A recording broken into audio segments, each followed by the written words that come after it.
There's something moving behind me. Yikes. Oh well.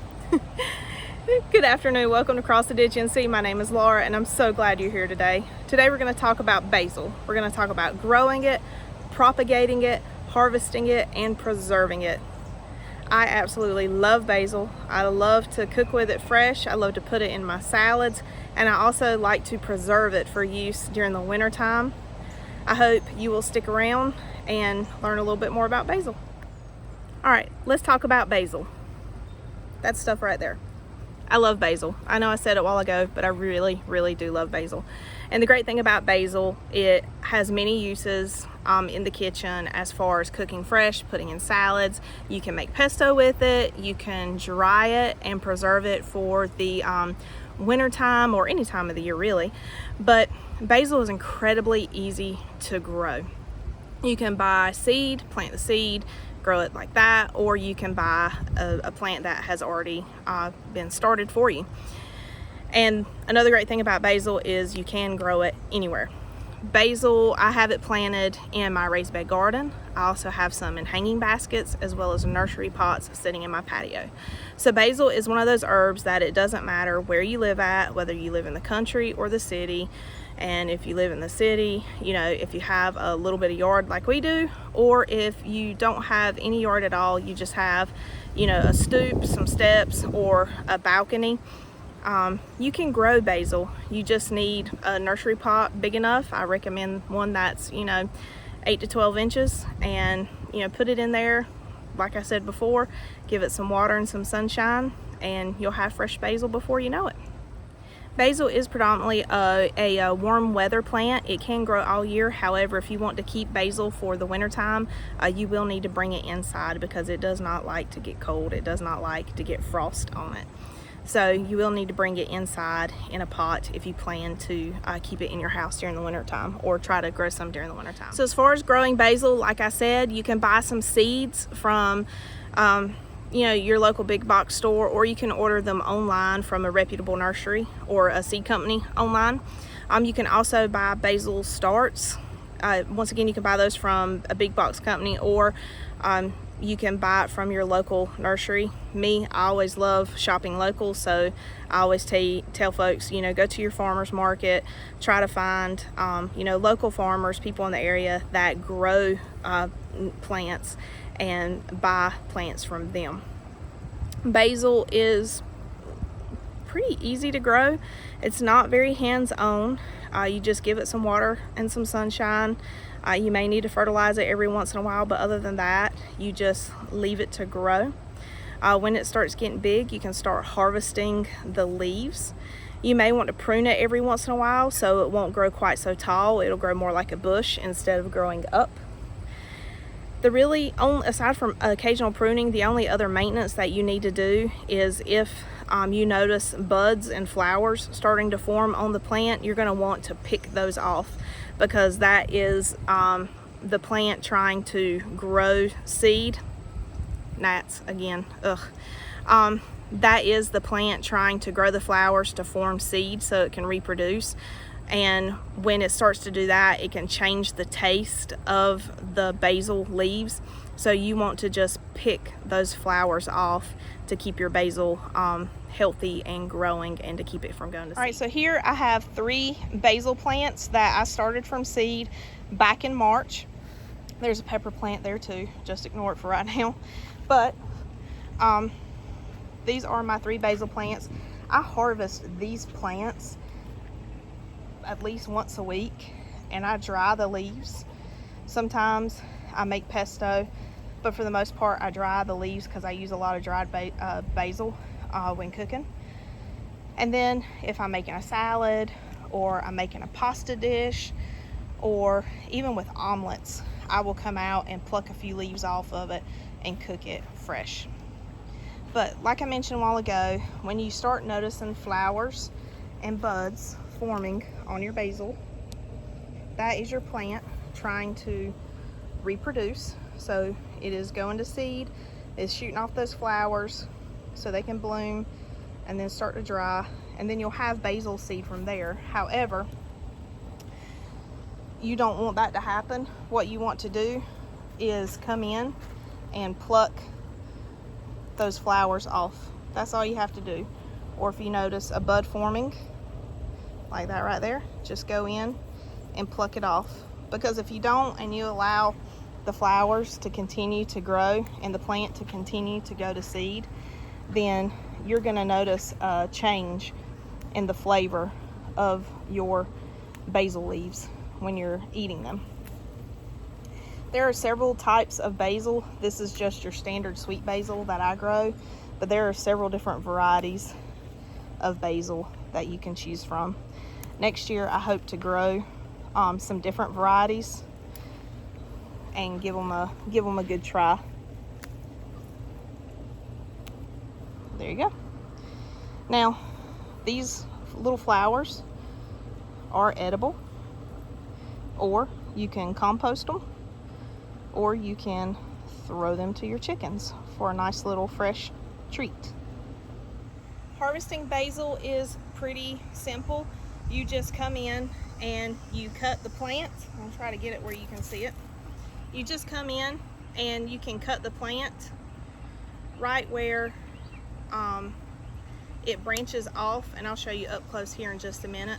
But you can just cut the plant that way and to harvest the basil. And if you're not going to use it right away, you can stick the stem in a cup of water to keep it from wilting, because these will wilt pretty quickly. Or if you don't want to cut it, some people just come in and pluck it the same way that I did the flowers earlier. I do this both ways. If I'm just coming out to grab some basil real quick to cook with, I'll just come and break it off by hand. But if I'm harvesting it to do a round in the dehydrator of dried basil, then I'll come out with some scissors to cut it. So if you're going to come in and cut with your scissors, or when you're breaking it off, you just don't want to break it anywhere down the stem. Kind of break it when where you see leaves splitting off the sides. That way that will encourage the plant to grow out instead of up, so you'll have more of a bushier basil plant than you would a tall one. All right, I'm going to finish harvesting some basil so I can take it inside and show you how I dehydrate it. So my favorite way of preserving basil is to dehydrate it. Matter of fact, this is the jar that I am working on this year for dehydrated basil. I want to do a quart jar each year because we do go through so much of it.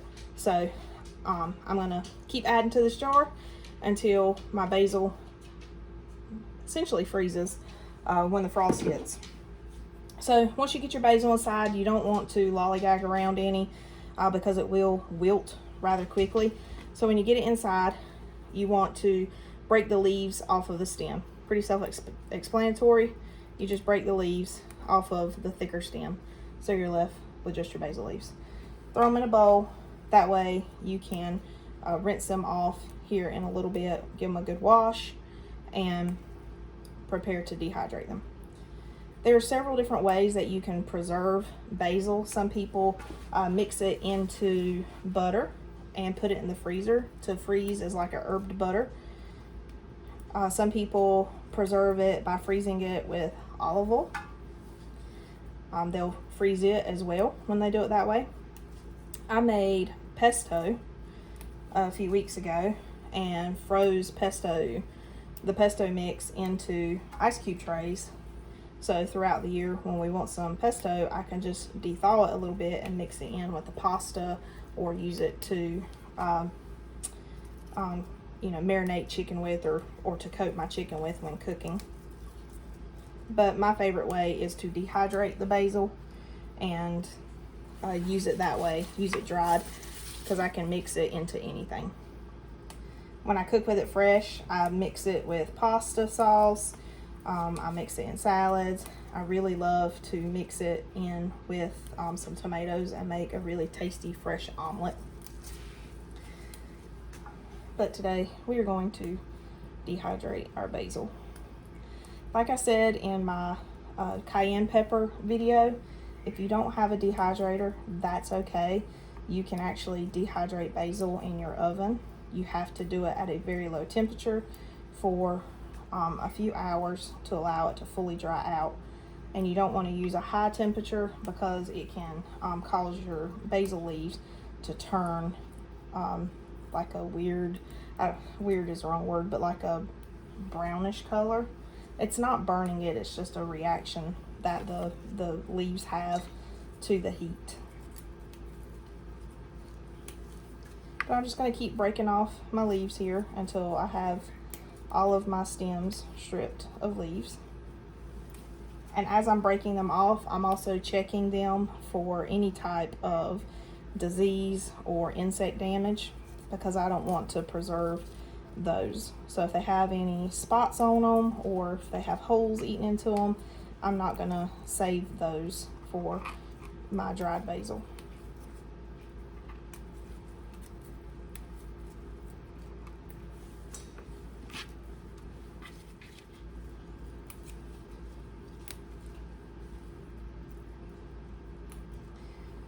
The stems that are left over, once you finish harvesting the basil leaves off of them, you can compost them. You can feed them to your chickens because they'll love to eat any of like the little flower buds or any of the little leaves that you may leave behind. The chickens will love eating on that. I'm going to compost my stems because these basil plants are really healthy. So I don't have a fear of any type of disease being transferred over to the compost. So I'm going to toss these into the compost bin when I get done.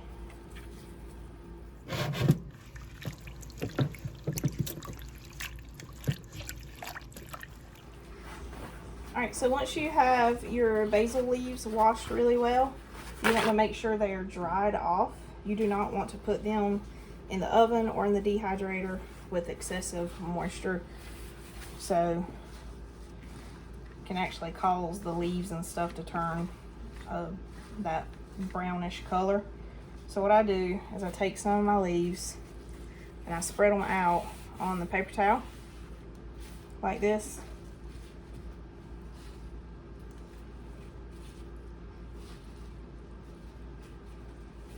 Real thin layer. Trying to shake the moisture off of them as I pull them out of my strainer here. And then I like to put a layer of paper towels on top of it. You can use dish towels too. But I'm gonna put a layer of paper towels on top and just gently press to remove some of that excessive moisture. And then I'm gonna add a couple more paper towels. And then I'm gonna roll this up. Almost like I'm squeezing the moisture out, but I'm not actually squeezing the leaves because I don't want to damage them because they are pretty tender.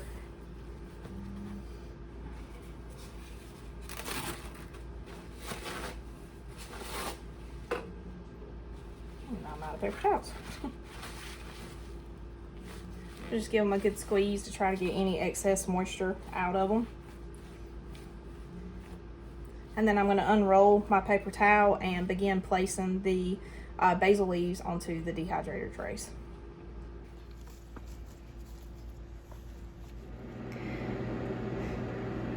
Alright, so once you have washed and dried your basil, just put it in the dehydrator in a single layer, or if you're using it or using your oven, you can put it in a single layer on a baking sheet and place it in the oven at the appropriate temperature. On your dehydrator, you want to set it at the herbs setting, which is usually around 95 to 100 degrees.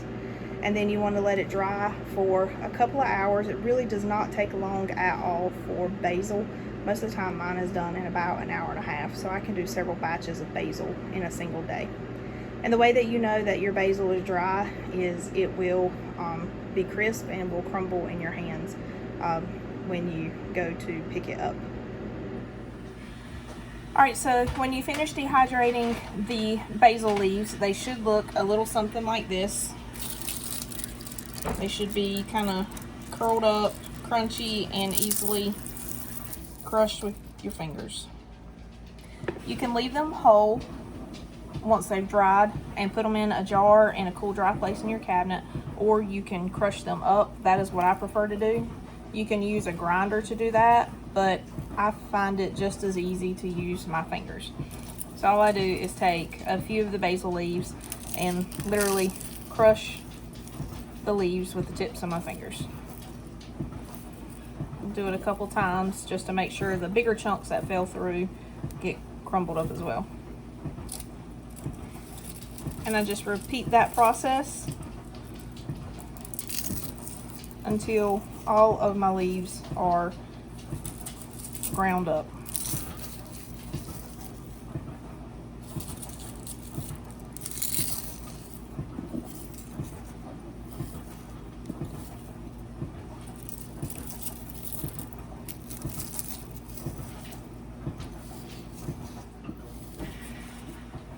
Okay, so I have all my basil ground up. You can coarsely grind it. You can do it a little bit more fine. I like mine a little coarse. I feel like it makes the flavor a little bit more potent. But yeah, there's my freshly ground basil that we picked from the garden about 2.5 hours ago. So I'm gonna add it to my mason jar. I'm gonna use my funnel to do that because I don't want to make a mess. Just add it in there, right out of the way, give her a good shake, and there is my jar of basil for this year. I'll probably continue to do this a few times a week until our first frost hits and kills our basil off, so we can fill this jar up and we'll have plenty of basil to get us through the winter time and spring until we can start our 2021 summer crop of basil. But yeah, I put this jar in the cabinet. I have a little desiccant packet in there just in case some moisture gets in there for whatever reason. It'll handle that. But I put this in my cabinet with the rest of my spices in a cool, dry place and just pull it out and use it as needed. Talking about cooking with basil, I am roasting a chicken tonight in my Dutch oven, and there is basil underneath the skin. I don't know if you can see the darker areas here underneath the skin of the chicken for some flavor.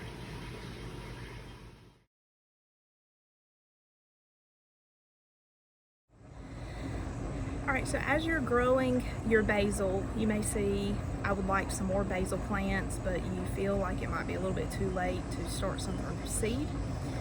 That's no problem whatsoever. All you have to do is do a little cutting like I showed you earlier with when like pruning or when cutting some basil to take inside to cook with or to preserve.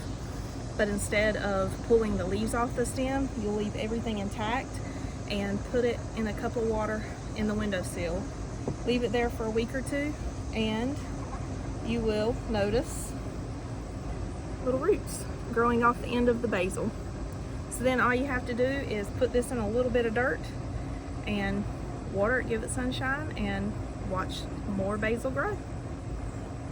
Pretty simple, easy to do, and a great way to save time when you don't think you have enough time left in the season to start basil from seed, and also a great way to save some money.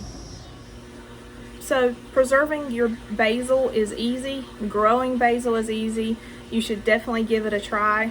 Just remember, after you cut your basil, you need to go ahead and dehydrate it or preserve it however you plan to.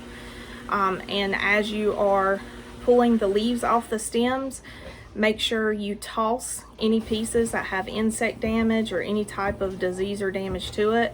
And then as you're placing your basil leaves on the tray after they've been washed and dried really well, if you have basil that looks bruised, it'll have like purple, brown, black looking spots on it. If you have bruised basil, be sure to toss that as well because you don't want to preserve it. Be sure to always reference the National Center for Home Food Preservation. Always reference their materials for safe canning, freezing, dehydrating, any type of food preservation practices. Thank you so much for joining me today. I hope you have a great day. Come back to see me again. Make sure to hit that like button, subscribe, and turn on all notifications for more videos to come.